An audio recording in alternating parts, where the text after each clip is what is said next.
Hi, my name is Maggie Danaher and I am a junior classical studies major. I've been working on this Wikipedia project since the beginning of my sophomore year, so I'm excited to share a little bit of what I've been working on. So starting off with kind of the main project goals, my main job is to add scholarly articles, books, and resources to classical studies related Wikipedia pages.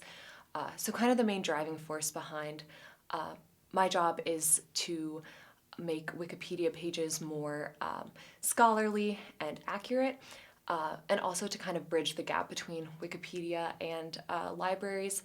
You know, if people start their research by going to Wikipedia, it's nice to kind of have these ways to make going to the library the next step.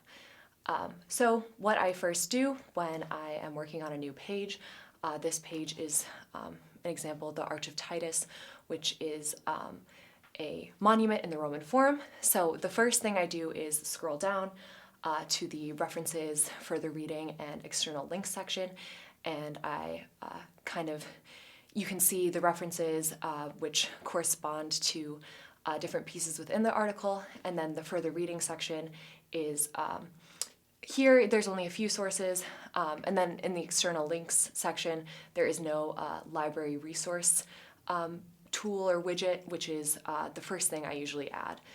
So here is a larger view of the page, and here is then what I do. So I add this kind of code, which you can see here, into the Wikipedia page. So when you click edit, the screen comes up like this. I copy and paste it, and once you add it in and you save your changes, then it comes up like this, and you can see in the corner it says library resources about the Arch of Titus, and you can see the different places where you can click to connect right away to your own library, which is a great way, again, to kind of go from Wikipedia right to library resources. So once that's added, I turn more to the further reading section, and I usually like to add between 5 and 15 sources depending on what's there before I start. So here I would probably add around 10 sources. So going about finding these sources, I usually stick to 4 main classics-related databases or resources: Oxford Bibliographies Online, L'Année Philologique, Topics In, and Bryn Mawr Classical Review. So all of these sources kind of do different things. So Oxford Bibliographies Online is really great, and that's the one I usually like to start with.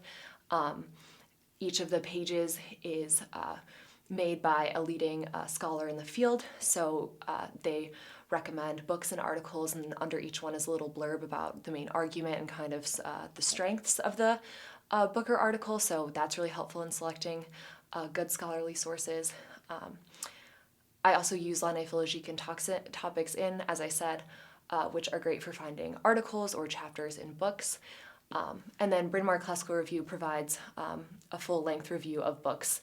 So I think it's good to use all of these sources together to kind of make a well-rounded selection for my sources that I add to Wikipedia pages.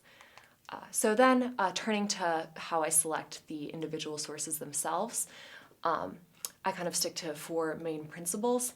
The first one is I like to pick a range of sources from broad to specific. So I think, it's important to have broad overview topics, books, as well as smaller, more specific articles that may pique someone's interest. I also like to choose articles that are comparative, so comparative with different texts, with different cultures even. I think that's a great way to kind of expand research. I also like to choose 1 or 2 reception studies, so how the text was received in later periods of history. I think that's really interesting, and again, kind of broadening the research. And finally, I prioritize adding new scholarly sources. So I think having the current and latest scholarship in the field is important. And by adding those, you also get the references in those books or articles to older scholarship, which is still influential and relevant. So you kind of get the best of both worlds there. And so here is an example of a page. This is Oedipus Rex, which is a Sophocles' tragedy. So this is a page I worked on pretty recently, and I think it's a good example of kind of the range of sources that I choose. You can see the completed further reading section here.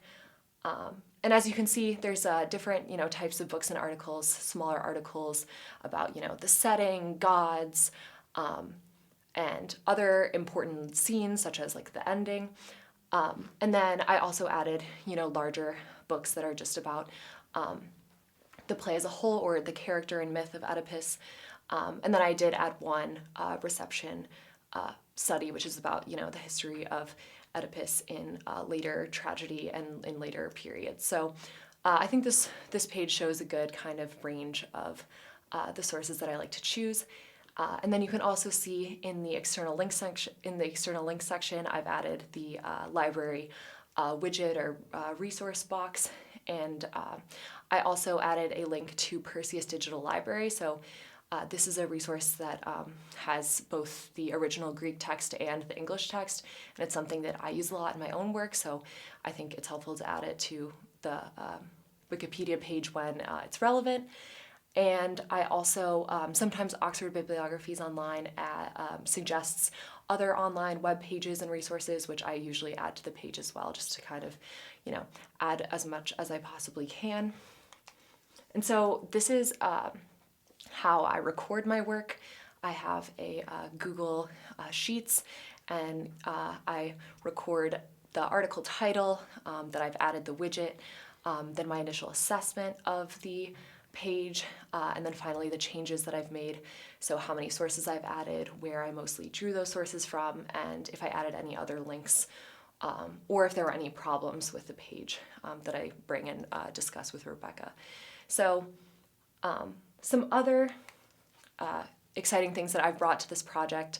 I went to a talk by William Noel from the Kislak Center last year, and he was explaining this new resource called OPEN, which is a repository for manuscripts, both from the Penn collection and from other universities in like the Philadelphia area. So this is a great way to give access to everyone these manuscripts that we hold in our collections. And so I thought that this project fit in really well with what we're trying to do with the Wikipedia project, adding primary and scholarly sources, and also allowing anyone to be able to access and view them. And so even though most of these manuscripts are medieval or a little bit later than the classical period, most of them are still written in Latin, and I thought it still fit very well with the goals of the overall project. So in a few cases, I've added manuscripts to different pages. And so an example here is the St. Augustine page. And so there were 6 different manuscripts related to his work and sermons that I added to his Wikipedia page in the hopes that someone, stumbles upon them and maybe becomes really interested in the manuscript tradition and comes to see the manuscripts, here at Penn or at anywhere else. But again, just a great way to provide access to these really great online resources. And so just to wrap up, a few kind of reflections on what this project has, how this project has influenced me. So this project has really developed my own personal research skills. Next year, I'm planning on writing a senior research project for classics. And so this has, already given me the tools to kind of know where to start and the confidence in conducting my own research and using the classical studies databases and different resources like that. So I'm excited about working on that project. And it also has been really helpful in just kind of acquainting me with different scholars in the field and different, ways of interest, topics of interest. I'm hoping to continue studying classics in grad school, and so I think this will be a very helpful foundation to have going in and moving forward. And so thinking about where I want this project to go next semester and next year, I'm hoping to continue adding sources and to hopefully start adding content to articles. I think I've done a lot of work with these pages and kind of seen how it works, so I think that would be a really cool next step to try. And yeah, so finally, I really just want to thank Rebecca for inviting me to work on this project with her. It's been really great to work with her, and I've had a wonderful experience, so I'm very grateful for that. And if you have any questions, you can reach out to her. I would be happy to talk more about it. I'm sorry I wasn't able to be there today, but thank you again for coming and for allowing me to share a little bit about what I've done. So thank you.